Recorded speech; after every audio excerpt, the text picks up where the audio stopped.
Hello everybody, how's it going today? Glowplasma 231 here, back in today to talk about Navigatoria, chapter number 20. This chapter is titled Help. And you heard me right.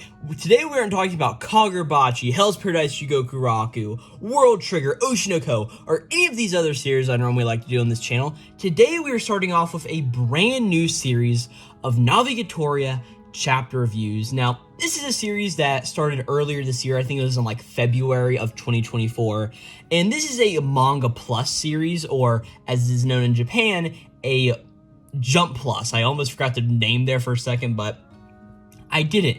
And that's a little good.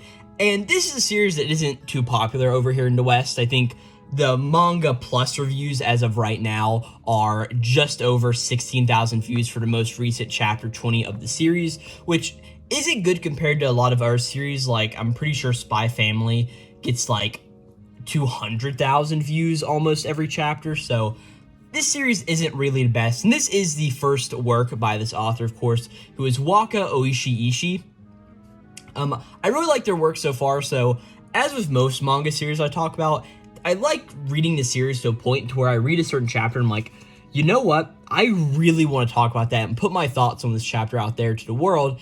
And this was this chapter here today. I'm recording this on Sunday the 15th of September at this point, because I forgot to read a chapter day before, and I was taking a walk around my campus town. Of course, I'm in college now. I seem like I reference that almost every video.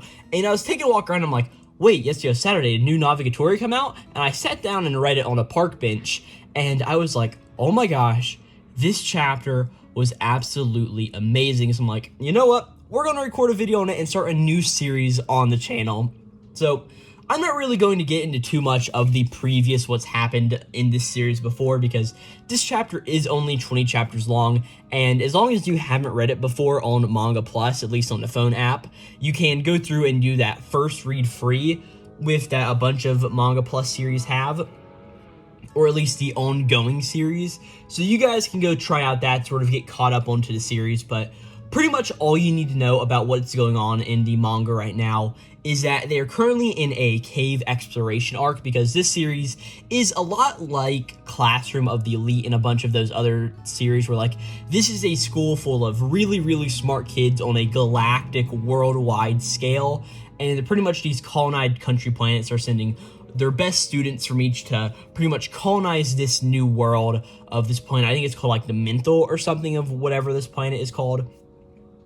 Not really too important for this chapter, as we'll get into it, but really it's all about these characters and the main people becoming the Navigatoria, or the leader of this new planet here. And our main character, Manabu, pretty much has been told that he is going to be killed if he does not become the Navigatoria, and that is one of his burning motivations, along with helping out the native race of this planet and a whole bunch of other deeper things, and also getting together with his childhood love interest is one of his other main motivations too.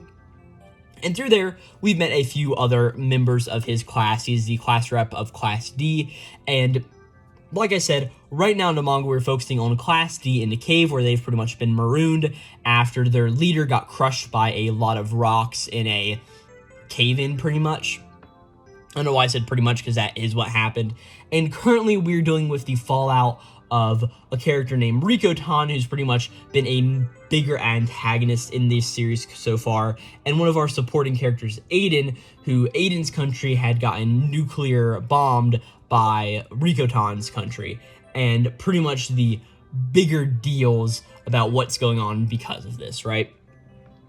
So that's really like where we are in the manga right now. Again, if you guys don't want to be spoiled, like I said, 20 chapters long, go check it out and then come back and re-watch this video. But this is a series that I've been really enjoying, and I really like a lot of the more mental and deep thoughts that we get in this series, and mainly what we get in this chapter. So really, without further ado, I'd say let's hop into it here. Now, of course, being this is the first chapter of whatever I'm talking about, there's going to be a lot of like characters you're like, who is that?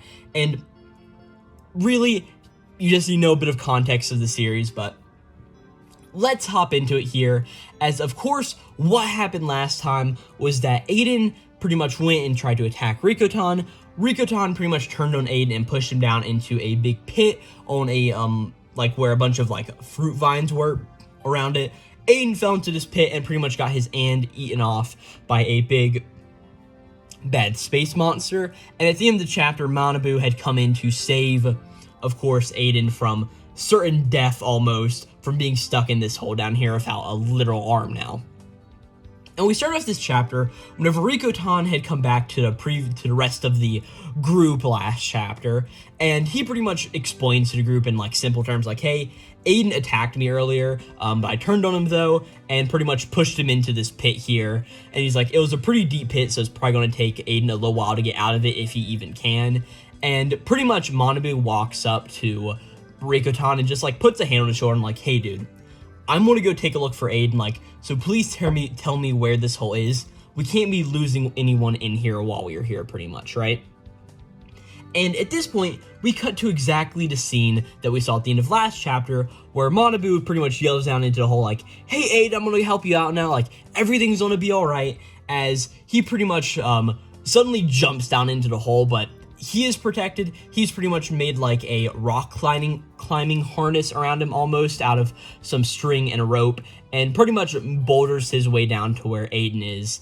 And it's just like, hey man, is everything going all right? Like, can you hold on to me? And then he's like, yeah, I think I can. Obviously not really taking into the fact that his arm doesn't look too good right now. But simple enough, we see that 2 other students came along with Manabu to get Aiden out of the hole. And we see this, of course, none other than Madeline, who is a pretty much one of Manabu's sort of love interest characters. Her whole deal is that she likes Manabu and that she is going to become Navigatoria to sort of prove to him that she is a superior person almost. It's a little bit of an interesting character dynamic, but she comes with the group, and also the student from the medical nation that is in Class D here also pretty much, I almost said Class C, like this is my hero, but my hero's over now. But we pretty much see that the medical guy and Who's Her Face Madeline are also here, as pretty much Manabu makes it out the hole with Aiden alive. And first thing Madeline sees as they come up is that Aiden's arm has been completely chopped off. It looks like it's right below the elbow, but it's sort of very close to it. Of course, the art in this series isn't quite the best, being that, who is the manga again? Waka Oishi isn't quite the best artist yet, so there's a little bit of proportion issues that we see here, but it doesn't really change what the whole point of this is. We don't need to know exactly where Aiden's arm has been eaten, but all we need to know is that it has been eaten. So we see the medical guy sort of looks down into the hole, and he pretty much like points around and is like, hey, somebody like recover the arm too. Like I may be able to stitch it back on the Aiden, and Aiden may be able to have a use of his arm again. Because of course this is something that happens in medical fields in real life. Like if somebody gets their finger like cut off or something, as long as you like keep it on ice and keep everything okay, there is a chance that you can reattach it and get feeling back in that limb. And of course, being that this kid is like the top tier elite from his medical nation, of course, there's a suspension of disbelief where, like, okay, this guy, I'm sure, would actually be able to do this in a manner that would make clear and perfect sense. But as he's pretty much pointing down, like, hey, go get the arm, please, we see the space creature that appeared last time suddenly appears again right over what's left of Manabu's arm or hand, whatever proportion it is. And of course, this is like a weird, armored slug snake-looking thing. A really, really freaky and weird design, but something that definitely makes sense for like a space manga sort of like this, right? And seeing this, we get a few reactions of different characters, as Madeline's just like, ew, like, what is that creature? Like, that thing's like looking disgusting. And Aiden even is like, yeah, that's the thing that went and tore my arm clean off, as he just sort of looks down at it, and you can tell like the pain that he's feeling in his eyes.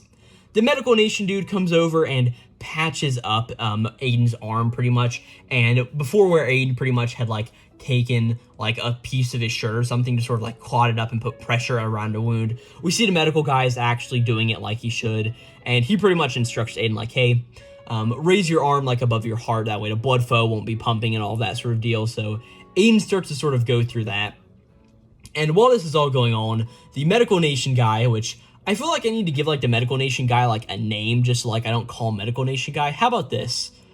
Medical nation guy. Hey, I've got my roommate in the room. All right, just in for my roommate. Name for a guy with a medical destination should be named Hugh. So Hugh pretty much goes over and talks to Manabu's just like, hey, go ahead and get the arm down there, class leader. And Manabu's just like, hey, Hugh, what are you talking about? Like, I'm just going to get eaten if I go down now. Like, I'm not going to go do that. And Aiden's just like, hey, Hugh, it's fine.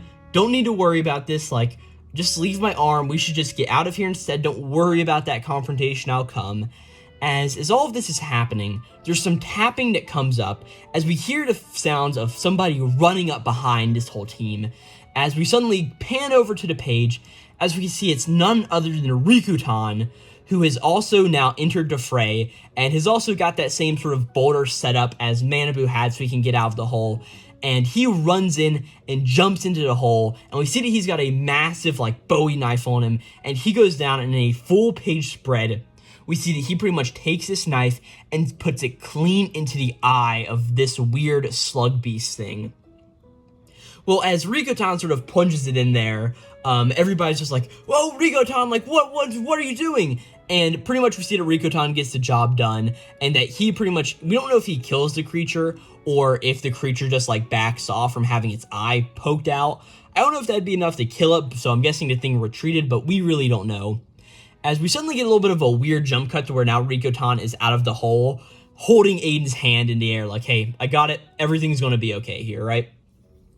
Hugh is pretty much like, all right, thank you, and he pretty much grabs Aiden's arm and runs back to the main meeting area, as he pretty much just, like, tells the group, like, hey, guys, I'll commence the treatment immediately, I need to go get this thing sterilized and all of that, so let's all head back to the clearing, and is like, I can definitely reattach it, it hasn't been that long, Aiden, we will get you your arm back.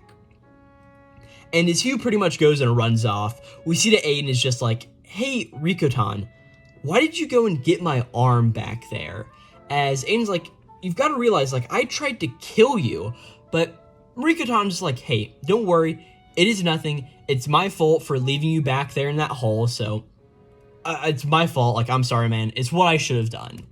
And as he says this, we see that Rikotan is sort of, like, shaking off his hands, because, of course, he's got, like, a bunch of blood and viscous, and, like, I'm sure the insides of that thing, because you gotta remember last chapter, the creature actually ate Aiden's arm, and then spit it out because of his sort of, like, tainted blood and all of that sort of deal, right?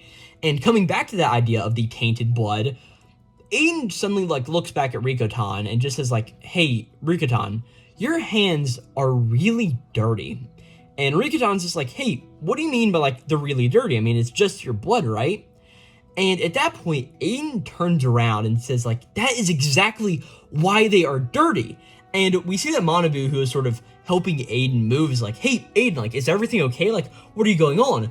As Aiden suddenly, like, starts off in a little bit of a speech. As he pretty much, like, turns over to start confronting Rikotan. And, of course, being that he doesn't have a whole lot of an arm right now, he is very emotional from this entire experience. As he pretty much turns around and just gets in Rikotan's face, just like, you don't really know a thing, do you? And it's like, that's why you just stuck your hands in my blood like it's nothing, without even batting an eye. And Rikotan's just like, what are you talking about? Like, what do I not know that you know? Like, what's going on here? And Rikotan is just like, oh, I'm sorry. Aiden is just like, my blood is Inan's blood. It is the blood of a poisoned nation. Those chimeric nuclear bombs you guys dropped decimated our economy and our civilization. Even now, 80 years later, the leftover radioactivity from those bombs continues chipping away at our lives and at our future. I throw up blood every single morning. I can barely see out of my right eye too, and I keep getting more and more moles. My grandfather, my grandmother, my father, my mother, none of them got to live long at all. And it's all Domino's fault. And they teach you none of this in your schools. You don't know jack shit about what I've been through. As Aiden pretty much goes on this sort of tirade, and of course, this is a lot of what we learned last chapter when Aiden pretty much explained it. Yeah, of course we know that Rikotan did something to his nation to pass, but we didn't really know that, like, the effect of, like, that the chimeric nuclear bombs actually had until last chapter. And Aiden is pretty much telling all this to Rikotan, and he's like, you don't understand a damn thing. And as we flip the page, we get a full page spread of Rikotan's face in this instance, as we truly understand that Rikotan didn't know any of this, as we pretty much just see like his face, like he's got that furrowed brows, he's like really concerned for what he's just heard, and like the bead of sweat that's just like dripping down his face, as we can tell that Rikotan feels terrible about all of this that he's just learned.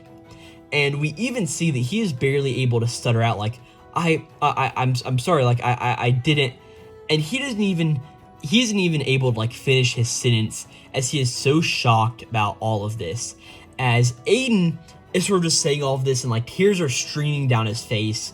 And at a certain point, Aiden just closes his eyes and just sort of like looks down to the ground, as he just like thinks like, I should know this, like Rikotan wasn't the one who dropped bombs on my nation, as he sort of just thinks about this and just thinks about this outburst that he's just had against Rikotan, as like he starts to feel really bad and he starts to sway back and forth, and Manabu like puts another shoulder on like Aiden's hand, like, or another hand on Aiden's shoulder, let me use my words correctly, and he's like, hey Aiden, everything's gonna be alright, let's head back to the clearing and Hugh will get you cleared and taken care of, like, it's fine. And as they sort of start to move, eventually Aiden just says like, hey, Rikotan, thank you for getting my arm back. And that's really where we end off this little note here, as we see that Rikotan still has that sort of shocked expression on his face, but we can tell that he just doesn't have anything to say, because he doesn't know what to say right now.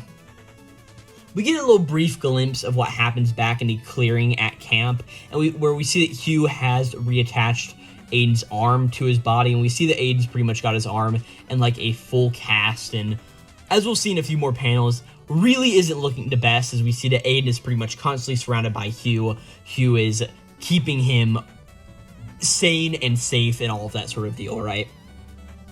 As we suddenly cut to a bit of narration on what I'm guessing is Manabu's part, but this can really come from anybody in the class, as pretty much what gets explained is like, hey, 5 days have passed since we have been in the cave. With still no exit in sight, the Earth Army hasn't come to our rescue either. He pretty much explains like, hey, this cave has a lot of branching paths, and maybe we ended up taking a wrong turn somewhere, as all of a sudden, we see that the whole team of Class D turns onto a cave tunnel, and at the end of the tunnel, they legitimately see a light. They see a light at the end of the tunnel, as pretty much Manabu and like the rest of the team are like, oh my gosh, it's like light, like that may be our exit out of this cave system, and we can like get to like the sunlight and see the sunlight for the first time. And we see that the team sort of marches towards the light, and sure enough, they make it outside of the cave, as everybody's like screaming like, oh my gosh, it's the surface. And I really like the image that we get of both Manabu and Madeleine here, as we sort of just see the two of them are like really ecstatic. I sort of like that Madeleine's like crying a little bit, because it's like, oh my gosh, we are outside, this is awesome. And also for the fact that Manabu, like, the look he has is just one of like, he's got that like explorer's pack on his back, and like just that very like no toothless smile he has. I do really like it a little bit.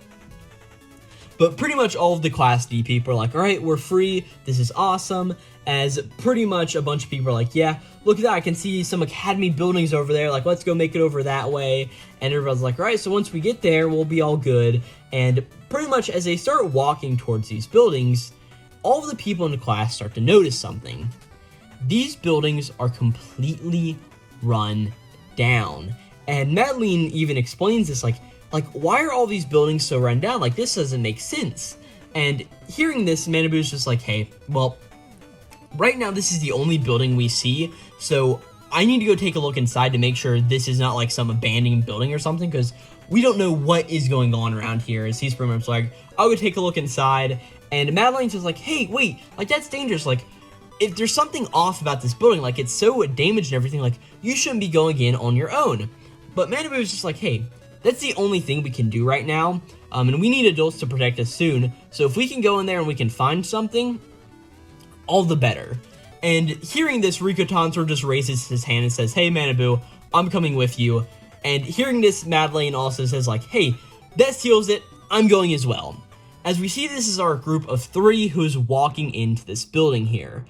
As they walk in, Manabu pretty much just like makes the obvious assumption like, dude, there's not a soul in here. What is going on with this whole sort of deal? And Rikotan pretty much also explains like, hey, this whole place is like covered in a fine layer of rust and also like plant stems and leaves and roots all over the place. Like, this seems like it's been abandoned for fucking years. As he pretty much goes through this, like, what's going on here? Manabu sort of just looks around and just says like, yeah, something isn't off here. As he looks over into a corner where he sees some red stains on the wall, and he's like, I can tell that those in the corner are obviously blood stains. Something here is not right. And as the three of them are moving through this building and Manabu sort of taking a look at these blood stains, all of a sudden, from behind Rikotan, Madeleine, and Manabu, there's just a voice from behind them that goes, who are you? As we pretty much just get a silhouetted image of this figure. And of course, being that this is a manga plus series or a Jump plus series, there's that little text at the end of the chapter be like, oh, look at this. And it just says like, an unsettling mysterious figure in the school building. What's gonna happen next? As pretty much the best way I can sort of describe this character from the silhouette is it almost looks like Ryuk from Death Note if Ryuk had like a little bit of like a stubby tail. As we pretty much see like this weird like semi-spiky hair around the head and these grotesque long creepy like 3-clawed arm fingers. It's really weird, or these really long arms with 3-clawed fingers at the end of them.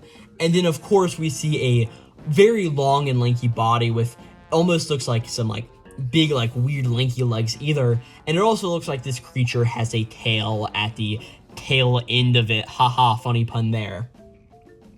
But that is where we end this chapter of Navigatoria, of course. Like I said, this was chapter number 20, and I really enjoyed this chapter. Like I said, I enjoyed it enough to decide like, hey, let's make a video on it today. So that's sort of what happened here. The best part of this chapter is the whole interaction between Aiden and Rikotan. Of course, the end of the chapter is also very interesting of like, all right, where are these kids now? Like, obviously being that the entrance they came in has been caved off, or like the cave-in blocked it off. They are just sort of aimlessly walking around until they get outside. So where on the planet of the mental actually are they? And also, like, there's another question, like, what happened to all of the art classes that were also inside there? Like, we know the whole, like, thing with, like, Class A, Class B, and Class C that are also in there. And, like, what happened with Navi? Like, we still have a lot of unanswered questions about what's going on here. And we also get another unanswered question of, what is going on with this mysterious creature back here? Really, there's a lot, like, left to, like, okay, this is weird. What is going to happen next? But all of that aside, like I said, the big interesting part of this chapter is really Aiden coming out to Rikotan and explaining his situation and his feelings to Rikotan in this moment. And I don't think we knew before how naive Rikotan actually was of his nation's doing. Of course, we knew that Rikotan was pretty much aggressive just because he thought that that's how the people of Dominos had to be, was that aggressive and they had to be the people to win. And of course, he sort of learned and got humbled a little bit after the whole deal with Manabu and his whole army of like, we're going to be a shield of defense, and like Rikotan's whole war army with the mental people and the colonies sort of there, that initial sort of arc of Navigatoria. But also coming in to see what Aiden sort of is up to here and explaining his feelings to Rikotan in this moment, it really helps build up our core cast here in this series. So of course, out of the Class D people, it's like, all right, we have Rikotan, we have Manabu, we have Aiden, and we have Madeleine. And sort of working all of them together, and if they're going to be like the main team we focus on in this series, then they need to work together well, and to do that, we need to figure out this growth between Aiden and Rikotan. And that is something that this chapter really expounds on very well. I don't know if I like this chapter or last chapter better, because last chapter was that big shock factor of, oh, Aiden falls into the hole after attacking Rikotan, gets his arm cut off, and then we learn more about Aiden's backstory of the whole deal of, oh shit, my country got bombed. And really just like the atrocities of war that Navigatoria has been really good in talking about so far. One of the reasons I have been really liking this series. But with that, I really don't have too much else to say. Again, I really enjoyed most of these smaller plot points in this chapter, and of course, we've got the whole big deals of like, who's this silhouetted figure? Is it like a hybrid of like a Themento and like a human or something? Like, what's going on here? Isn't there like alien creature? We honestly don't really know, but we will be getting the next chapter on the 28th of September of 2024. So Navigatoria sort of started off in like this weekly fashion, and then sort of like has moved to like the manga plus special of like, hey, you'll get a chapter sort of whenever the author is able to put one out, whether that be like a week and then like a break for like an extra chapter or whatever. But right now, Navigatoria seems to be on that like whole train purpose of like, all right, you'll get a chapter and 2 weeks later you'll get another one, which I'm not complaining about because I started up a new series when I've got plenty of other series to go through. So yeah, it sort of is what it is there. But yeah, that's really all I've got to talk about Navigatoria this week. Thank you guys so very much for watching. If you did enjoy this video, hopefully you won't mind liking and subscribing to the channel. I do plenty of other anime and manga related content, as you probably know if you're watching this, because I don't feel like I'm going to be getting a lot of new audience members from this, because like I said, this isn't a very popular series and probably not going to be one of my most viewed videos at all, but I don't care. I talk about what I want to. But yep, I cover plenty of our anime and manga series on the channel. If you like manga, I do like Oshinoko, World Trigger, Kagurabachi, and like weekly Shonen Jump videos. And then anime-wise, it sort of is like, whenever I get around to filming one of those, it's like, I'm pretty sure I've got like the link clicked, Jigo Kuraku, and the, oh, what's the last one? Oh yeah, Go-Go Loser Ranger anime reviews I need to finish up, but those will get done at some point. Maybe it'll take a bit longer since I started up the Navigatoria series, but that's fine. But yeah, if you did enjoy this video, hope you mind like leaving a comment down below on what you thought of this chapter, and if you want to see more of these in the future, I'd be a little interested there. If you want to keep in contact with me and talk about manga series as they come out, there is the Twitter link and the Discord link down in the description down below. Go check out those, and if all of that being said, I think that's all of my spieled. So yeah, thank you guys so very much for watching again, and I'll catch you next time for Navigatoria chapter number 21. Again, this was chapter number 20, titled Help. I wonder why it was titled Help. It's almost like Aiden got helped in more ways than one. He got helped by Manabu, he got helped by Hugh by getting his arm done on, he got helped by Rikotan by getting the arm back. Aiden really got helped in this chapter. But yeah, again, thank you guys for watching, and I'll catch you guys next time. This will be Glowplasma 231, signing out.